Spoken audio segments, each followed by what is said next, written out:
नहमदुहु व नसल्ली अला रसूलिल करीम अम्मा बाद फ़ौज़ु बिल्लाहि मिनश्शैतानिर रजीम बिस्मिल्लाहिर रहमानिर रहीम।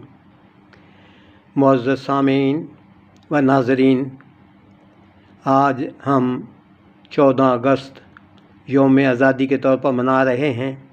इस दिन तक पहुँचने में बेशुमार हमें कुर्बानियाँ देनी पड़ी और कायद आज़म रहमतुल्लाह अलैह की उलुल अज़्म क़यादत में नारे गूंजते रहे, बरे सगीर में लेके रहेंगे पाकिस्तान, बन के रहेगा पाकिस्तान। आखिर अंग्रेज़ साम्राज्य और हिंदुओं की साजिशों और मुखालफतों के बावजूद हम आज़ादी हासिल करने में कामयाब हुए और ये प्यारा खित्ता मार्ज़ वजूद में आया।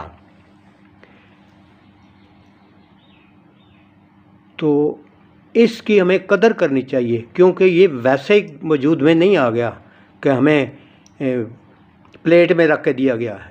इसके पीछे बड़ी जद्दोजहद है। देखें, किताबें भरी पड़ी हैं, वो तो अक्कासी करती हैं। तो जिन्होंने वो मंज़र खौफनाक देखे हैं उनको तो उनकी तो नींदें हराम हो चुकी हैं।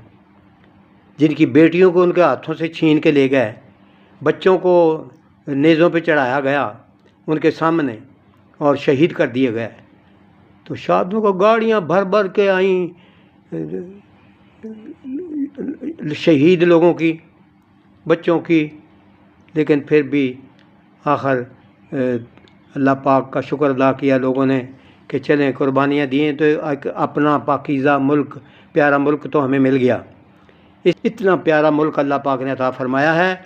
तो आज का मैसेज यही है कि हमें हर किस्म के तफ़रक़ों से निकाल के, चाहे वो मजहबी हों, सियासी हों, माशरती हों, एक जान होकर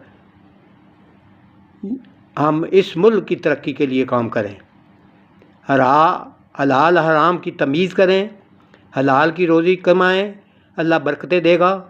मईशत को मजबूत करें, माशरती ज़िंदगी में निखार लाएं, एक दूसरे से प्यार मोहब्बत पैदा करें और अपनी तरक्की की मंजिल की तरफ गामज़न हो जाएं। आज का यही पैगाम है। मेरे जैसे जिन लोगों ने पाकिस्तान को बनते देखा है, चाहे वो 8 साल के थे, 10 साल के थे, बहुत सारे तो चले गए ज़मीन के नीचे, उनके सामने सारे मंजरनामे। इसलिए जब तन्हाई में रोते हैं कि मौला ये मुल्क किसके लिए, किस चीज़ के लिए लिया गया था, किस मकसद के लिए गया था, वो पूरा क्यों नहीं हो पा रहा। उसकी वजह ये है कि हमें हमारी क़यादतें मुखलस नसीब नहीं हुई।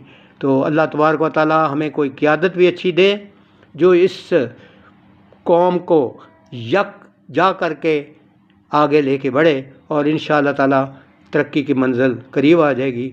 अल्लाह तबारक व तआला हमें इत्तेहाद, इत्तफाक और ईमान की दौलत से नवाजे और मुल्क की तरक्की के लिए हर एक फ़र्द, औरत, मर्द, जवान, बूढ़ा अपना अपना किरदार अदा करे। अल्लाह पाक इस मुल्क को तरक्की दे, हमें तरक्की दे और हमें सही मानों में इस पाकिस्तान को पाकिस्तान बनाने की तौफीक अता फरमाए। वमा अलैना इल्लल बलाग।